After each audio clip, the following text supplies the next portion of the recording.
Welcome to our channel. Today we how to register with travelers for commercial coverage enrollment, complete guide step by step clearly.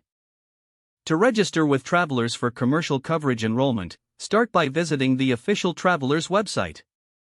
Navigate to the business insurance section on the homepage. Look for the Get a Quote or Request Coverage option. Click on the desired link to begin the registration process. You will be prompted to select the type of insurance you need. Choose from options like general liability, property, or workers' compensation. Once you make your selection, you'll see a registration form. Fill out the necessary business information, including your business name and address. Provide your contact details such as your email and phone number. Indicate the number of employees and your industry type. Next, review the coverage options tailored for your business needs. Select the specific coverages you wish to enroll in. Proceed by creating an account if you do not already have one. Choose a username and password for your new account. Confirm your password by entering it again in the designated field.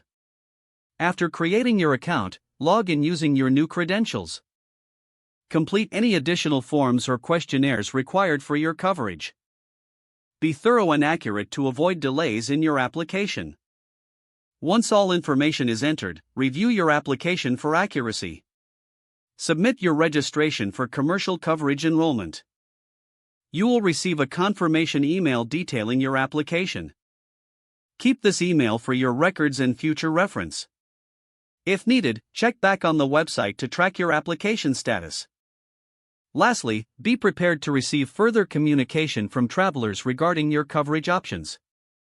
If the page does not load, refresh the browser or try again in a private or incognito window.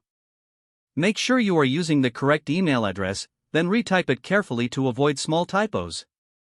If your password is not accepted, use the reset option and create a new strong password you can remember. Check your spam folder for verification or security emails, then complete any requested confirmation steps. Don't forget to like this video and subscribe to our channel for more step-by-step tech guides.